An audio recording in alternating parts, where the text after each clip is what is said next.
नमस्कार student. RO medical academy के अंदर आप सभी का हार्दिक स्वागत एंड हार्दिक अभिनंदन। जब एक बच्चा इस दुनिया के अंदर आता है, जैसे ही उस बच्चे का जन्म हो जाता है, तो जन्म जस्ट होने के पश्चात उस बच्चे के अंदर क्या क्या करेक्टरिस्टिक्स प्रेजेंट होते हैं और कौन कौन से करेक्टर वो बच्चा लेके पैदा होता है। जब वो करेक्टर उस बच्चे के अंदर प्रेजेंट होंगे तभी उस बच्चे को अपन हेल्दी बेबी बोल सकते हैं। बेटा क्या बोल सकते हैं? Healthy baby. कि बच्चा जो है वो पूर्ण रूप से स्वस्थ है। अगर वो करेक्टर उस बच्चे के अंदर प्रेजेंट नहीं हो तो अपन उसको आप किस में काउंट नहीं करेंगे? हेल्दी न्यूबॉर्न बेबी के अंदर। किस में काउंट नहीं करेंगे my dear? Healthy newborn baby के अंदर। तो बात करते हैं characteristics of the healthy newborn baby. एक स्वस्थ बच्चे के क्या क्या गुण होते हैं, क्या क्या विशेषता होती है। अगर ये विशेषता उस बच्चे के अंदर प्रेजेंट है तब तो उस बच्चे को अपन हेल्दी बेबी में काउंट करेंगे, और अगर ये करेक्टरिस्टिक्स उस बच्चे के अंदर प्रेजेंट नहीं है तो उसको अपन हेल्दी बेबी में काउंट नहीं करेंगे। तो किस में करेंगे? अनहेल्दी बेबी के अंदर। किसके अंदर करेंगे? स्वस्थ बच्चे के अंदर। अब कोई मुझे यह बता सकता है कि जब बच्चे के अंदर क्या क्या करेक्टरिस्टिक्स होते हैं, बच्चे के अंदर क्या क्या गुण होते हैं? एनीबॉडी? कि जब वो बच्चा इस एक्सटर्नल एनवायरनमेंट में आता है तो ये गुण सर उसके अंदर प्रेजेंट होते हैं। तो सबसे पहला जो गुण आता है बेटा देखिएगा, सबसे जो पहला गुण आएगा वो कौन सा आएगा? Baby born at term. कौन सा गुण आएगा? Baby born at term.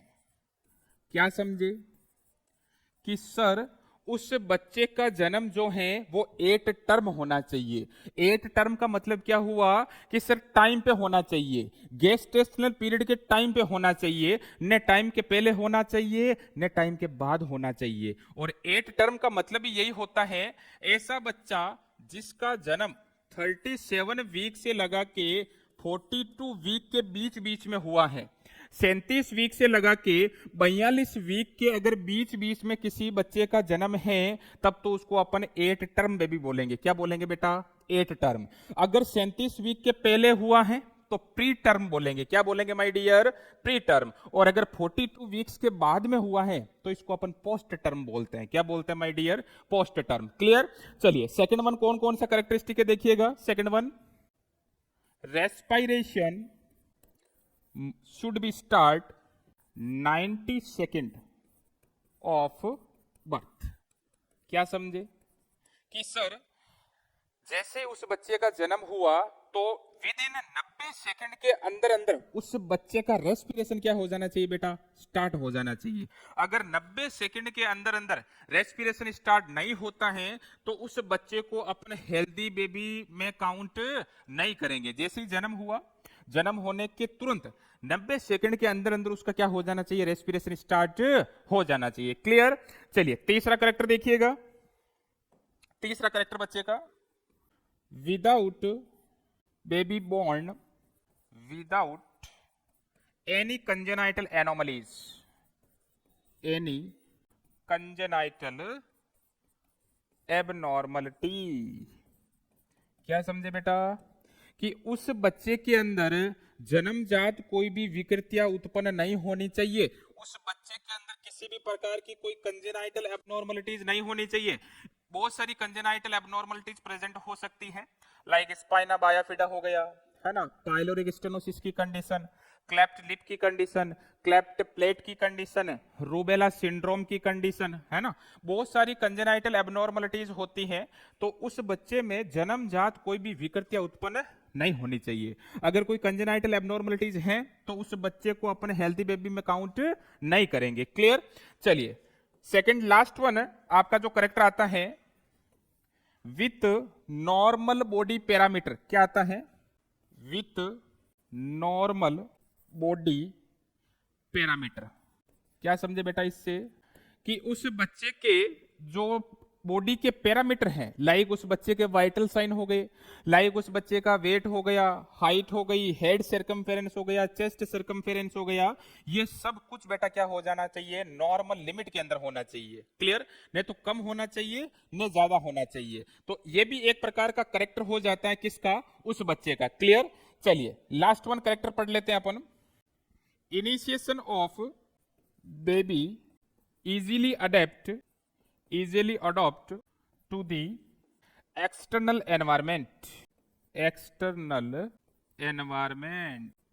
कि जन्म के बाद वो बच्चा इस एक्सटर्नल एनवायरमेंट को क्या कर लेना चाहिए, अडॉप्ट कर लेना चाहिए। क्या कर लेना चाहिए बेटा, अडॉप्ट कर लेना चाहिए। अगर अडॉप्ट नहीं करता है तो उसको अपन हेल्दी न्यूबॉर्न बेबी के अंदर काउंट नहीं करते हैं, और अगर अडॉप्ट कर लेता है तो उसको अपन किस में काउंट करते हैं, हेल्दी न्यूबॉर्न बेबी के अंदर। तो ये मैंने आपको कुछ करेक्टर बताए हैं जिसमें से 5 करेक्टर आते हैं उस बच्चे के।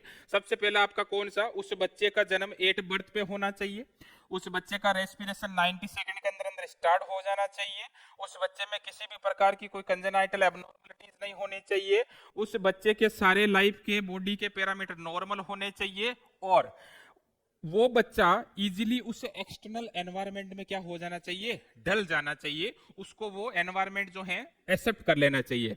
अब अपन फर्स्ट वन वापस यहां से लेंगे, जो अपना रहेगा करेक्टर, कि सर आपने 8 टर्म वाले बच्चे को ही हेल्दी क्यों बोला, आपने प्री टर्म को हेल्दी क्यों नहीं बोला, पोस्ट टर्म को हेल्दी क्यों नहीं बोला। इसी को 5 करेक्टर को मैं आपको डिटेल से समझाने की कोशिश करूंगा कि प्री टर्म बच्चे को हेल्दी बच्चा क्यों नहीं बोलते हैं और पोस्ट टर्म बच्चे को अपन हेल्दी बच्चा क्यों नहीं बोलते। क्लियर।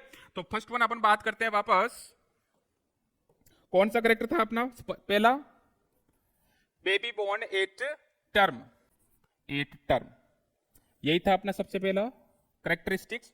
और 8 टर्म का मैंने मतलब क्या समझाया आपको, ऐसा बच्चा जिसका जन्म 37 वीक से 42 वीक के अंदर हो बेटा, कौन सा, ऐसा बच्चा जिसका जन्म जो है वो 37 वीक से लगा के 42 वीक के बीच बीच में हो, तो ऐसे बच्चे को अपन क्या बोलते हैं, 8 टर्म बेबी बोलते हैं। क्लियर। अब प्री टर्म को अपन काउंट क्यों नहीं करते हैं, प्री टर्म क्या होता है, पोस्ट टर्म क्या होता है, पोस्ट टर्म को अपन काउंट क्यों नहीं करते हैं। तो सबसे पहले मैं बात करना चाहूंगा इसके अंदर प्री टर्म। पहली बात कि सर प्री टर्म बच्चा किसको बोलेंगे अपन, ऐसा बच्चा या फिर चाइल्ड जिसका जन्म 37 वीक से पहले हुआ है बेटा, कितने वीक से पहले, 37 वीक से पहले हुआ है, तो ऐसे बच्चे को अपन क्या बोलते हैं, प्री टर्म बेबी बोलते हैं। क्या बोलते हैं, प्री टर्म बेबी। तो एक क्वेश्चन यही से बन जाता है कि प्री टर्म किसको बोलेंगे, 37 वीक से पहले बच्चा जन्म हुआ है, तो baby born before 37 week of gestation. Clear. 37 week से जो बच्चा पहले जन्म ले रहा है उसको अपन क्या बोलेंगे, प्री टर्म बेबी बोलेंगे। अब प्री टर्म बेबी को अपन हेल्दी टर्म बेबी में काउंट क्यों नहीं करते हैं, pre term baby do not include in healthy newborn baby, in healthy newborn. और क्यों नहीं करते बेटा, because less amount of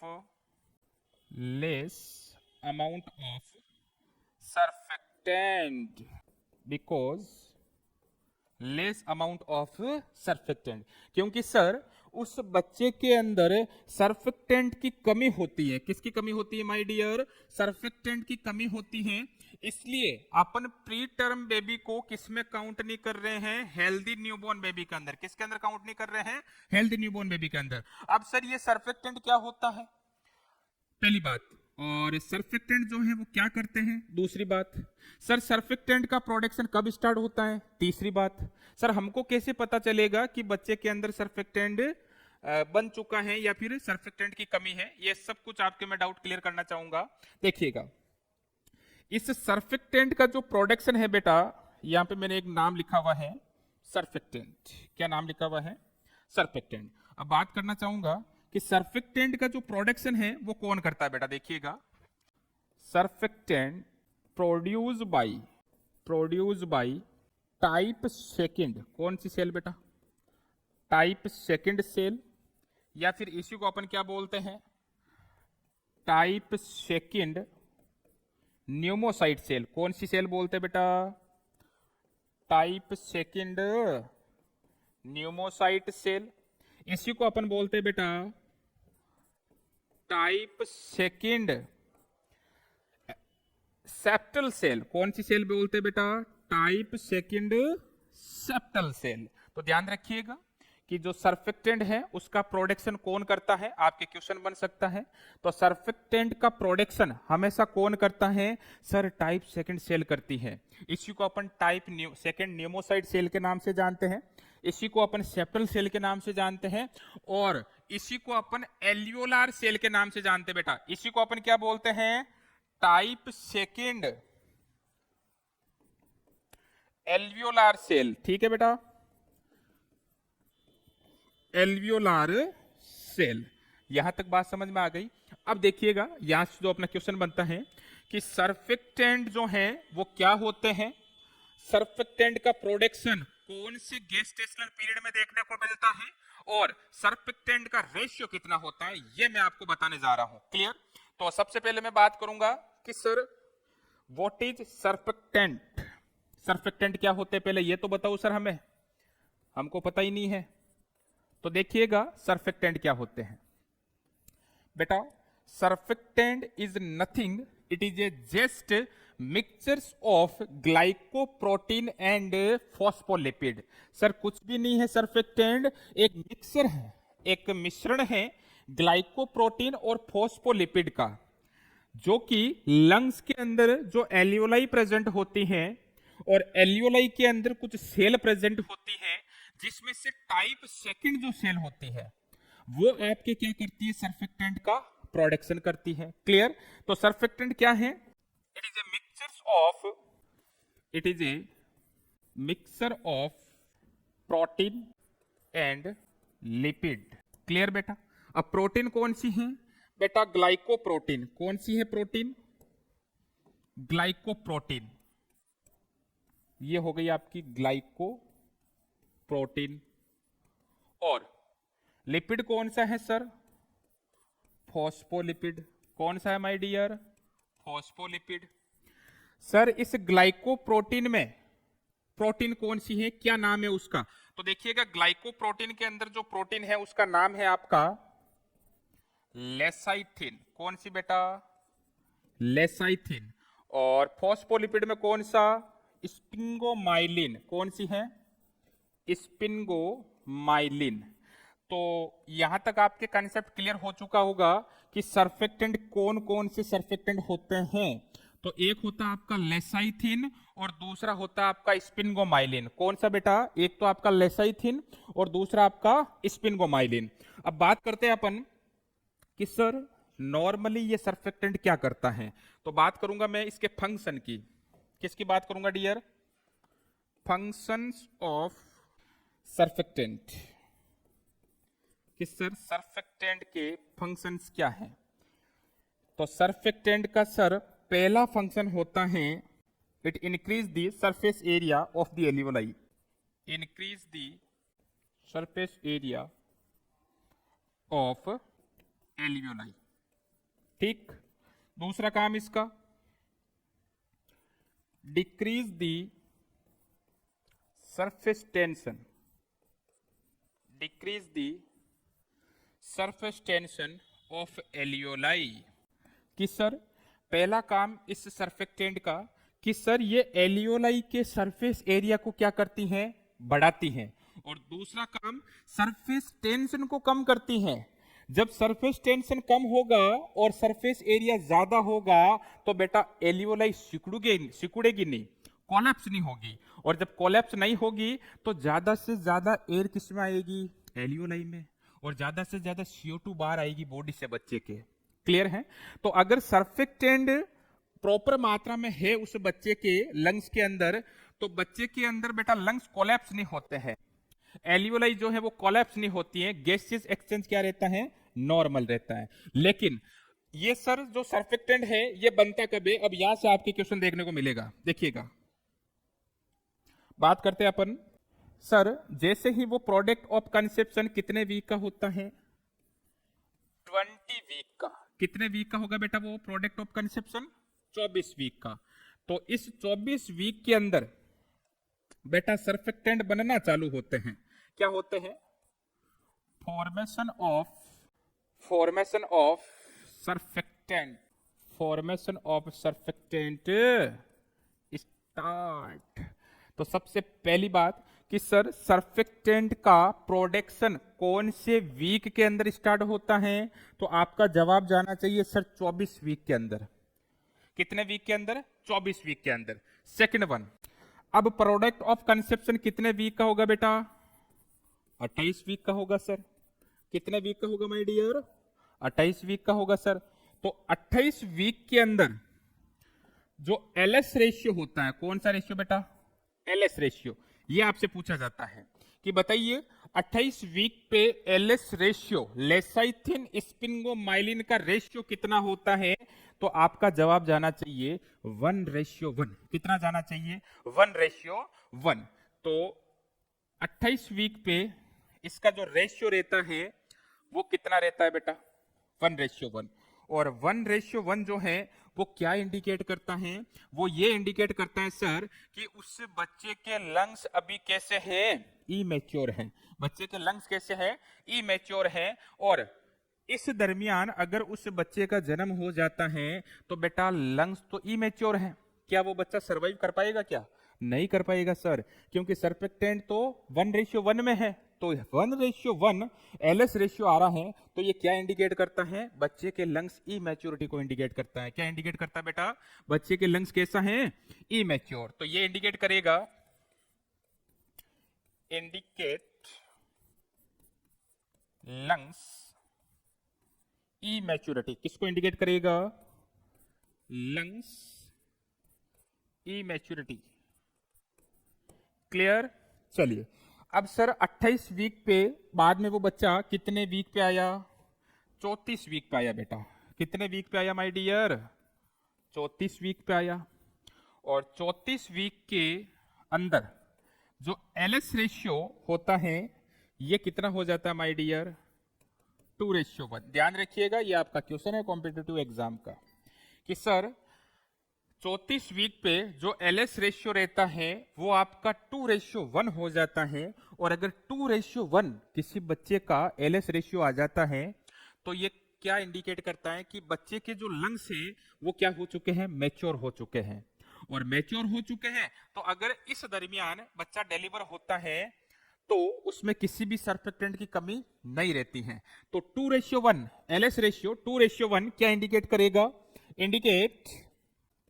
indicate lungs maturity. किसको इंडिकेट करेगा बेटा? लंग्स के मैच्योरिटी को क्या करेगा? ये इंडिकेट करेगा। और लंग्स अगर मैच्योर है तो कोई दिक्कत वाली बात है क्या? कोई भी दिक्कत वाली बात नहीं है। तो मैं आपको पढ़ा रहा हूं कि प्री टर्म बेबी को अपने हेल्दी न्यूबॉर्न बेबी के अंदर काउंट क्यों नहीं कर रहे हैं।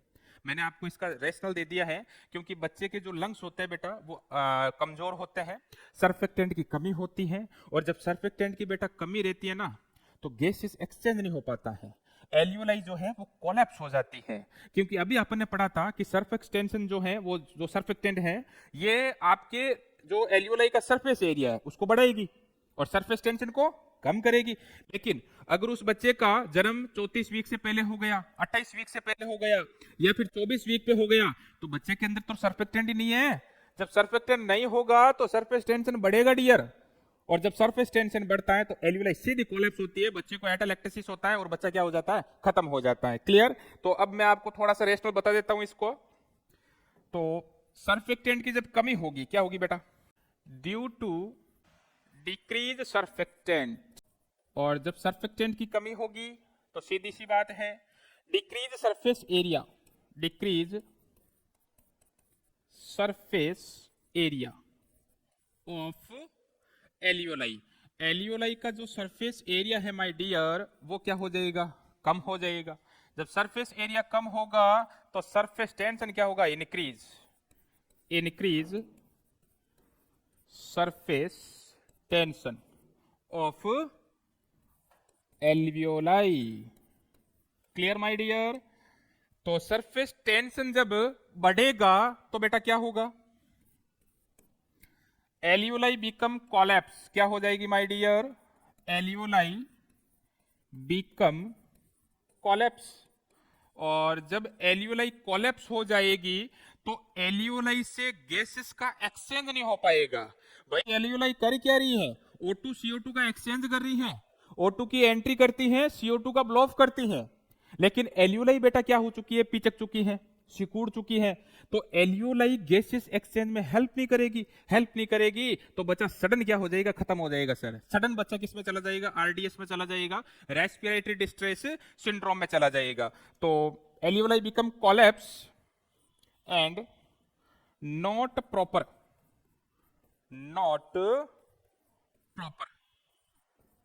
Gaseous exchange. इसलिए बेटा अपन प्री टर्म बेबी को हेल्दी न्यूबॉर्न बेबी के अंदर क्या नहीं कर रहे हैं, काउंट नहीं कर रहे हैं। क्लियर है? अब सर प्री टर्म का तो आपने बता दिया, तो अब बताइए पोस्ट टर्म बेबी जिसका जन्म 42 वीक के बाद में हुआ है, ऐसे बच्चे को अपन क्या बोलते हैं, पोस्ट टर्म बेबी बोलते हैं। और पोस्ट टर्म बेबी को अपन हेल्दी न्यूबॉर्न बेबी के अंदर काउंट क्यों नहीं करते हैं? तो यहां से ध्यान रखिएगा, LS रेशियो से क्वेश्चन आता है सारे के सारे कॉम्पिटेटिव एग्जाम के अंदर। आप देख लीजिएगा LS रेशियो 1 कब होता है, 2:1 क्या होता है, कब होता है, क्या इंडिकेट करता है, और सर्फेक्टेंट का प्रोडक्शन जो है वो कौन सी सेल करती है, और सर्फेक्टेंट क्या होते हैं, लेसाइथिन और स्पिंगोमाइलिन, जो कि एक ग्लाइकोप्रोटीन है और एक फोस्फोलिपिड है।